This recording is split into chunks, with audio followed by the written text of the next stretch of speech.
Monsieur Brahim Hasnaoui, bonjour. Bonjour.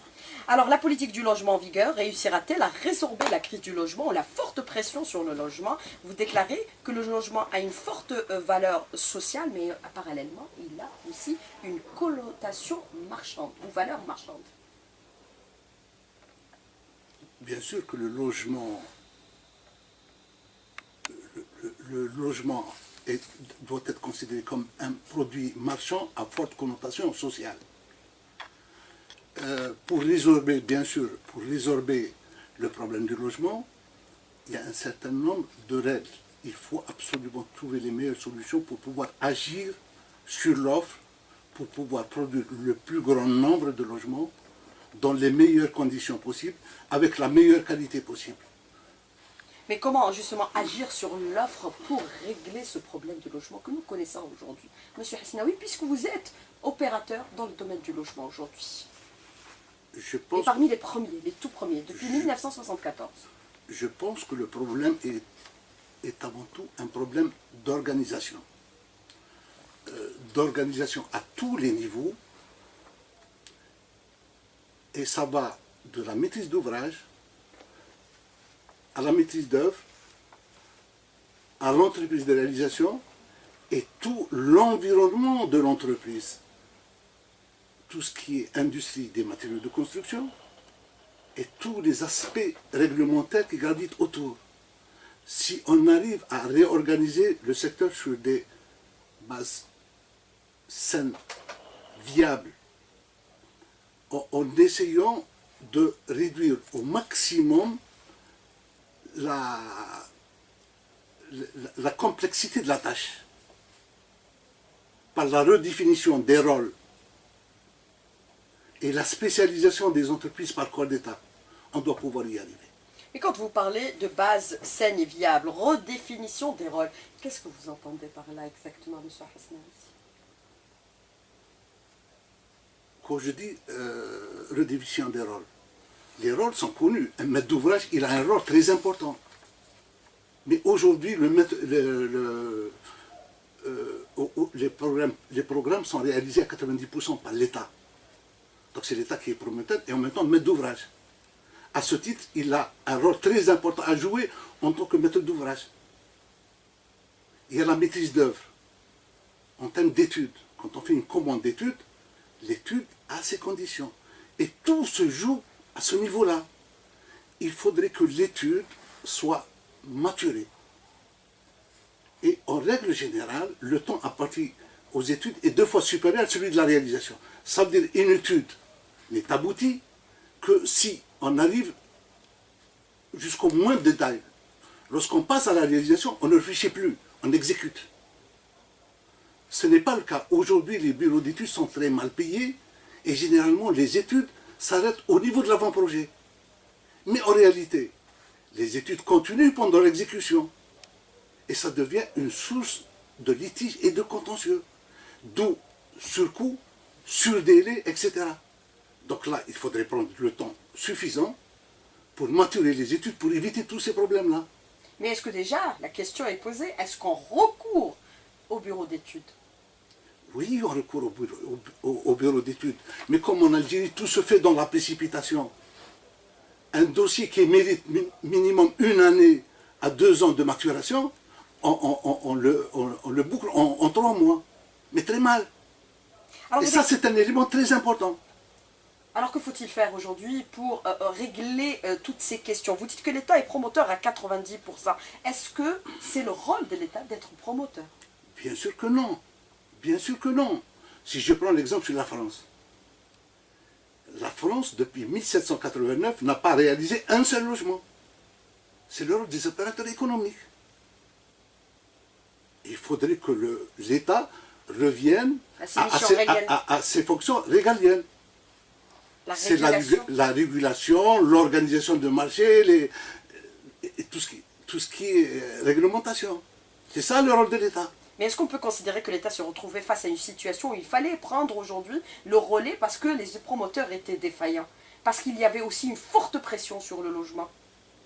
Et parce que nous n'avons nous n'avions pas suffisamment d'outils de production qui pouvaient réaliser dans les délais. La preuve, le recours à des entreprises étrangères. Aujourd'hui, monsieur Hasnaoui.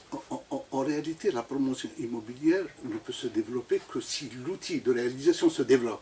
Mais est-ce que la promotion est suffisamment développée aujourd'hui, immobilière? Je dis que la promotion, pour qu'elle puisse se développer, il faut d'abord développer l'outil de réalisation, réorganiser le secteur. Vous trouvez normal qu'une entreprise qui est mal gérée, qui n'a pas les moyens humains nécessaires en termes de cadrement, on puisse lui confier un programme de A à Z, en tout corps d'État, depuis les fondations jusqu'à la peinture. C'est un non-sens. Il faut aller vers la spécialisation des entreprises par corps d'État, et c'est ça qui va permettre d'améliorer les performances,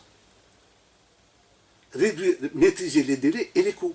Mais est-ce qu'on peut considérer dans l'état actuel, par rapport à cette question de réorganisation, est-ce que les opérateurs économiques, nationaux, privés ou publics, n'importe peu, sont-ils, c'est-à-dire en mesure de produire rapidement et bien sûr en assurant la qualité? Ça, c'est les conditions de départ.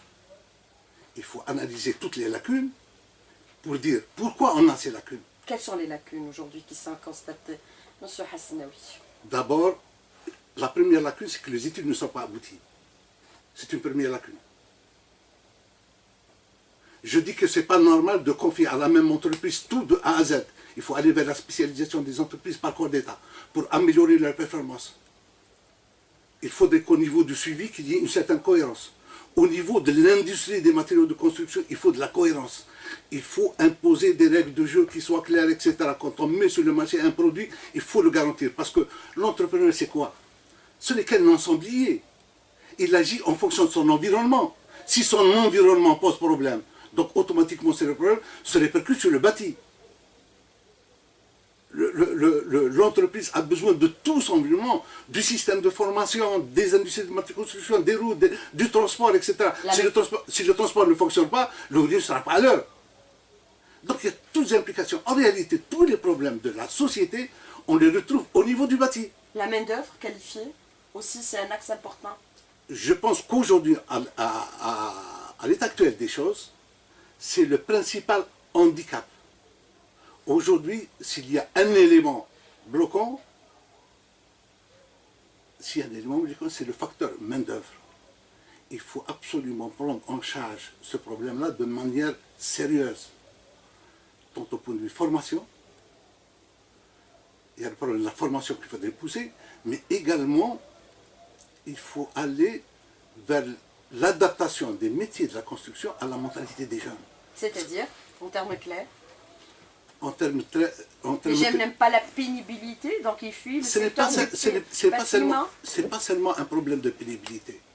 Un jeune, si vous lui donnez une truelle, si vous lui donnez une machine, ça le valorise. C'est ce qui nous amène à parler de l'industrialisation du secteur du bâtiment. Il faudrait qu'on y arrive, c'est-à-dire mettre fin à des pratiques anciennes. On travaille avec de la brouette.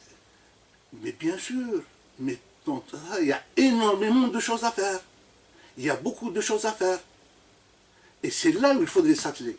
Adapter les métiers du bâtiment à la mentalité des jeunes. Et ça, c'est les créneaux à développer. Mais c'est les opérateurs qui doivent faire ça.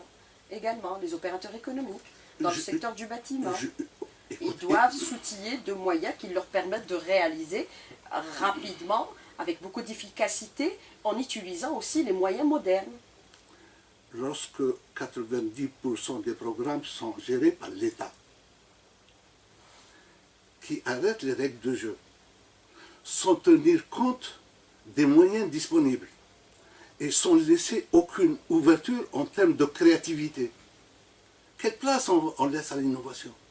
C'est pour ça que je dis qu'il faudrait libérer le marché. En libérant le marché, on va libérer l'initiative. Et c'est la concurrence, et seulement la concurrence, qui va permettre à tous les acteurs de se reprendre en charge dans un cadre concurrentiel, pour innover, pour développer, etc. Et là, tant qu'on n'arrive pas à une situation concurrentielle réelle, on n'avancera pas. Mais quand vous dites libérer le marché, qu'est-ce que vous entendez là? C'est-à-dire que l'État ne doit plus construire? C'est plus son rôle? C'est ce que vous voulez dire par vos propos, monsieur Hasnaoui? Je dis que l'État est un très mauvais promoteur. les structures de l'État aujourd'hui sont insuffisantes pour prendre en charge de manière correcte la gestion de l'ensemble des programmes. Mais nous sommes Dans dans une situation de résorption d'une crise de logement. Est-ce que vous pensez qu'il est prudent que l'État se retire pour laisser aux opérateurs qui, pour eux, pendant des décennies, n'avaient pas suffisamment réalisé, ni en quantité, ni en qualité? Mais aujourd'hui, l'État ne réalise pas directement. Elle fait réaliser par des entreprises, qu'elles soient locales ou étrangères. Les étrangers réalisent plus vite. Mais certaines Alors, entreprises sont bien aussi. Mais si nationales. on en très a peu. Elles ne sont pas très nombreuses. en libérant, on va éliminer énormément de problèmes bureaucratiques qui vont se répercuter sur les délais et immanquablement sur les coûts. Et l'État est là, juste, parce que l'État, elle ne va pas se désengager, puisqu'elle doit intervenir au niveau des permis de construire. Si les études ne sont pas conformes à la réglementation, elle les refuse. C'est ça le rôle de l'État. Mais elle intervient à la fin dans le certificat de conformité. Donc l'État est présent, il régule, il organise, il gère, il suit, il contrôle. Alors, M. Brahim Hesnaoui, moi je voudrais parler aussi des matériaux de construction. Nous avons des gisements de carrière importants pour puiser la matière première. Comment les rentabiliser aujourd'hui au maximum? Vous parlez de matières premières, déjà pour la construction de logements, par rapport aux carrières, par rapport aux besoins dans le domaine du logement. Enfin, mais de quel matériau parle-t-on? Si on parle d'agrégats, le problème ne se pose pas. Je pense qu'il y a suffisamment d'agrégats en Algérie, on peut produire. Il y a un seul problème, c'est les sables qui font défaut. Aujourd'hui, parce que le sable nécessaire pour la production de béton n'est pas disponible sur le marché, on ne peut pas le trouver dans la nature, il faut toujours le recomposer. Mais d'une manière générale, tout ce qui est matière première est largement disponible en Algérie. Le ciment également. Certains parlaient d'une pression sur le ciment à un moment donné. Oui, la pression existe encore. J'espère pour pas longtemps. Je pense que les nouvelles usines qui sont en cours et qui doivent ouvrir durant le premier semestre de cette année vont régler le problème définitivement. Mais est-ce qu'on peut considérer qu'on peut construire aujourd'hui avec 100% de matériaux algériens? À moyen terme, on ne va pas dire tout de suite. Il restera toujours des composants qu'on sera dans l'obligation d'importer. Et de toute manière, même si on réalise, on produit localement, ce n'est pas toujours à 100%, il y a toujours des composants qu'on sera dans l'obligation d'importer. Tout ce qui est quincaillerie, tout ce qui est sanitaire, tout ce qui est bois, parce que l'Algérie ne produit pas de bois. Donc il y a toujours une part d'importation. Mais le problème, c'est comment produire suffisamment de matériaux également pour le marché à l'expert pour compenser l'importation. À ce moment-là, on pourra dire que le logement la construction est intégrée totalement. Si on arrive à produire suffisamment de composants à mettre sur le marché international, ça pourrait compenser nos importations. Mais est-ce qu'on peut considérer aujourd'hui par rapport à cette importation, pour la compenser, si on devait construire avec des matériaux algériens, est-ce que ça va se répercuter directement sur le prix du logement, qui est considéré comme étant des plus excessifs au niveau de la région par rapport, par exemple, dans la région méditerranéenne, nous sommes les plus chers? Alors, si on prend les mêmes matériaux de base, si on considère leur coût en Algérie, si on considère que pratiquement 99% des moyens de production, tout ce qui est équipement, grue, etc., est importé. Si on considère la sous-qualification de la main-d'œuvre algérienne, ça coûte plus cher que la main-d'œuvre étrangère. Lorsqu'on vient à comparer, par exemple, le coût du mètre carré en Espagne par rapport à l'Algérie. Et quand on considère le pourcentage de matériaux importés qui revient immanquablement beaucoup plus cher qu'à l'étranger, puisqu'on doit payer les frais de transport, les droits de douane, etc.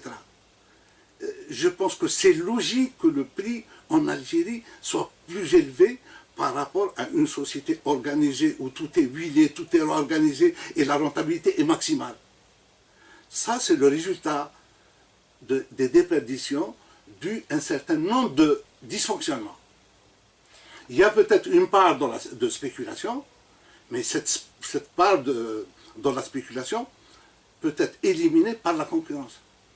Alors justement, par rapport à cette question de la main-d'œuvre, la construction nécessite quantitativement beaucoup de main-d'œuvre, en théorie, nous possédons, mais en réalité, nos jeunes n'en veulent pas. Ne faut-il pas aller au-delà de la tolérance de la main-d'œuvre étrangère vers une politique d'immigration officielle de main-d'œuvre subsaharienne et syrienne qui, eux, acceptent d'être au bas de l'échelle? Est-ce qu'il faudrait aller vers ça? Éventuellement, c'est une question d'un auditeur, parce qu'elles sont très très nombreuses et je voudrais vous les poser. Je ne pense pas que ce soit la solution définitive. La solution définitive, c'est comment impliquer et former la main-d'œuvre algérienne. On peut avoir recours à la main-d'œuvre étrangère pour un temps, le temps de former notre main-d'œuvre. Et là, il faudrait qu'à terme, il faut que la construction soit réalisée totalement par les Algériens. Main-d'œuvre, matériaux complets. Mais il y a certains opérateurs et certains promoteurs qui ont appelé à l'importation ou autorisation d'importer de la main-d'œuvre chinoise. Est-ce que vous êtes d'accord avec ce principe, M. Hasnaoui?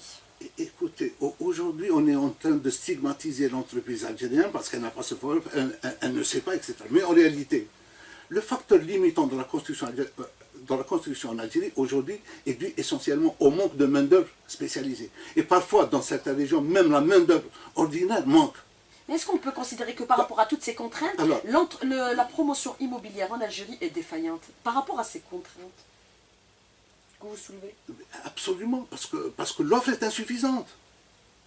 Et l'offre est insuffisante pourquoi? Parce qu'on n'arrive pas à réaliser plus. Je vous donne l'exemple d'Oran. Aujourd'hui, les programmes sont développés et les coûts de vente au niveau de la promotion se situent entre 120 000 et 130 000 dinars. En l'espace de 2 années ou 3 années, les prix ont chuté de plus de moitié. Il faudrait que cette courbe puisse continuer. Et ça, c'est dû à quoi? Essentiellement à la concurrence.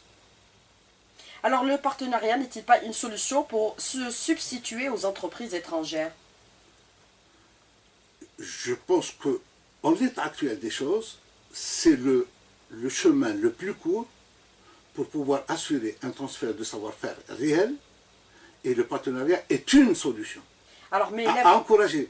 Mais l'informel n'est-il pas un véritable obstacle pour la conclusion de véritables partenariats? C'est la question de l'auditeur, hein, l'une dans l'autre.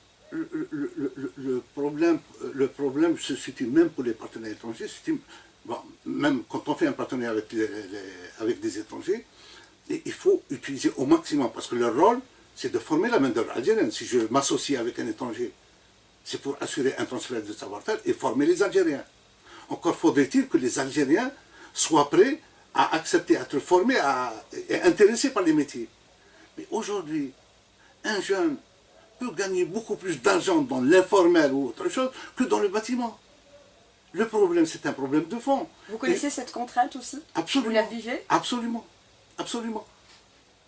Alors, votre coopérative a réalisé de très beaux appartements, mais à quel prix aussi, M. Hasnaoui? Plus cher qu'en Espagne et en Italie. Alors, pourquoi ne pas acheter dans ces pays-là? C'est la question de l'auditeur qui vous dit, vous avez réalisé, c'est bien, vous avez réalisé du côté de l'Ouest de très beaux ouvrages. Aujourd'hui, nous pratiquons peut-être les plus bas dans le cadre de la promotion immobilière avec ce niveau-là. Et on se situe mais on reste les plus chers aussi au niveau de la région méditerranéenne. On est entre 120 000 et 130 000 dinars le mètre carré. Vous n'avez qu'à comparer. Et je pense que nous sommes les moins chers dans la région. Dans la région de l'ouest du pays. Pour la région centre, si vous deviez construire à Alger, c'est plus cher. Tout dépendra du coût du foncier, d'un certain nombre de paramètres, de la disponibilité de main-d'œuvre, de la disponibilité de matériaux, etc. Un prix ne veut rien dire dans l'absolu. Il faut voir le contenu. Est-ce qu'on peut considérer que les prix actuels sont justifiés? Vous avez un auditeur qui vous dit comment expliquer que le prix d'un logement à Alger coûte plus cher qu'à Paris? Ça, c'est un problème d'offre et de demande. Il y a le coût réel, il y a le coût de vente. Et le coût de vente dépend du marché. Si l'offre est insuffisante, le prix augmente. C'est la raison pour laquelle l'État est le moins cher. Non. Les constructions au niveau, Mais ce que réalise mais l'État, on il est peut moins le cher. faire autrement. Même pour la formule LPP, pour, aussi, par exemple, ce qui a été réalisé en ADL, ou également dans le cadre du LSP, que vous connaissez bien, qui est devenu maintenant le LPA, c'est les moins de 10 ans, c'est les moins chers. Écoutez, vous avez vu, vous, un promoteur, parce que l'État ne dégage aucun bénéfice. Généralement, il ne considère pas le coût du terrain. Il y a beaucoup de frais qui ne prennent pas en charge. Tous les moyens de l'État qui sont mobilisés, c'est des fonctionnaires qui sont payés par la... Un promoteur prend tout en charge. Et il ajoute sa marge. Donc on ne peut pas considérer l'État comme un promoteur normal. Mais en développant la promotion immobilière pour l'État, l'État soutient un minimum de 12% d'impôts et taxes sur le coût de la vente. Les OPJ ne payent pas, ne sont pas soumis aux mêmes exigences. Ça, il faut en tenir compte. Alors, Monsieur Hasnaoui, autre question. Tenez-vous compte de l'indice de consommation énergétique dans vos programmes? Isolation des murs, fenêtres isolantes, VMC, panneaux solaires pour l'éclairage des espaces collectifs, solaire thermique pour la production d'eau chaude. C'est la question d'un auditeur. Ça aussi, c'est des préoccupations nouvelles aujourd'hui dont il faut tenir compte.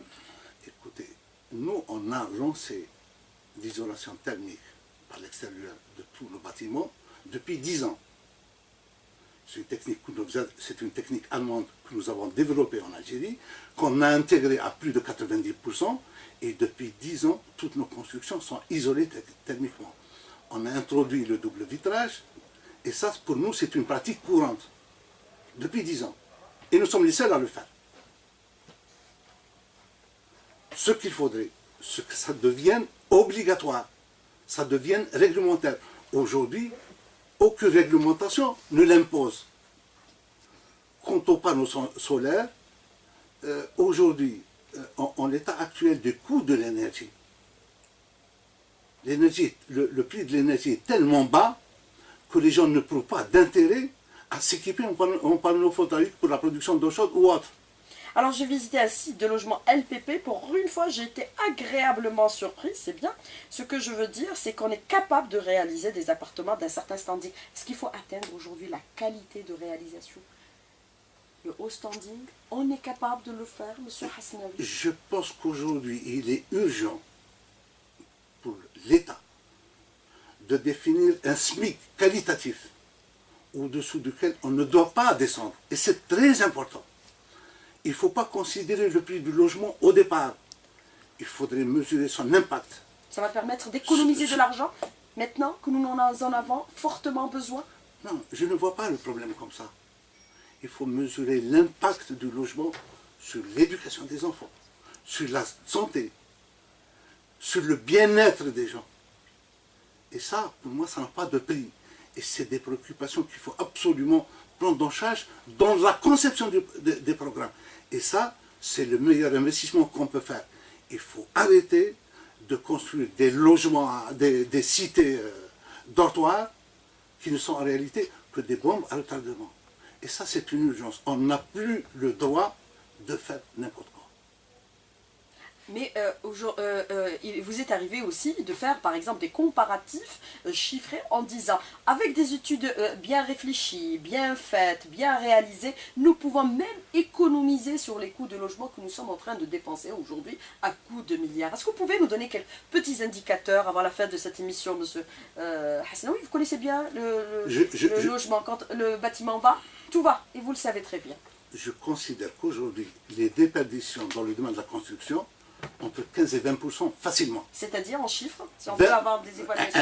Un logement d'1 milliard, c'est 2 millions de dinars d'économie qu'on peut faire sur les matériaux. Sur les matériaux et sur la main-d'œuvre. Comment? Si on arrive à... C'est la rationalisation des hommes, l'utilisation des hommes, des moyens et des matériaux. C'est un problème d'organisation. Lorsqu'on est dans un système concurrentiel, on calcule avec 1 ou 2 chiffres après la virgule. Tout se régule, tout s'organise. Quand on fait un chantier en une année, Et si on fait le même chantier en 3 ans ou 4 ans, le prix n'est pas le même.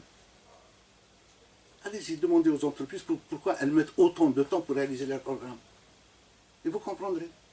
Pourquoi on a des règles très contraignantes, où on a des surconsommations importantes.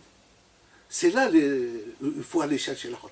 Comment intégrer le maximum de matériaux locaux à moindre coût? Comment développer l'industrie pour que l'offre soit suffisante pour pouvoir infléchir les coûts? C'est un tout. Ça ne concerne pas que l'entreprise, que le promoteur. C'est toute l'organisation du secteur qu'il faudrait revoir pour arriver à cette dynamique. Alors vous dites que l'État est un mauvais promoteur, mais je considère que les promoteurs privés sont plus mauvais que l'État. La preuve, les retards dans les réalisations de logements, c'est la raison pour laquelle les étrangers sont venus pour booster un peu ce secteur. Quel est votre commentaire sur cette question de l'auditeur, M. Hasnaoui? Je pense que les retards dans la réalisation, on les connaît partout en Algérie, que ce soit dans le public ou dans le privé. Et ces retards sont inhérents à la désorganisation du secteur. Ça, c'est une donnée parce que le secteur n'est pas organisé. Donc, s'il n'est pas organisé, il n'y a pas de maîtrise des délais. Et quand il n'y a pas de maîtrise des délais, il n'y a pas de maîtrise de coûts. Mais comment le réorganiser aujourd'hui rapidement sur cette question, M. Hasnaoui? Parce que là, on arrive au terme de l'émission.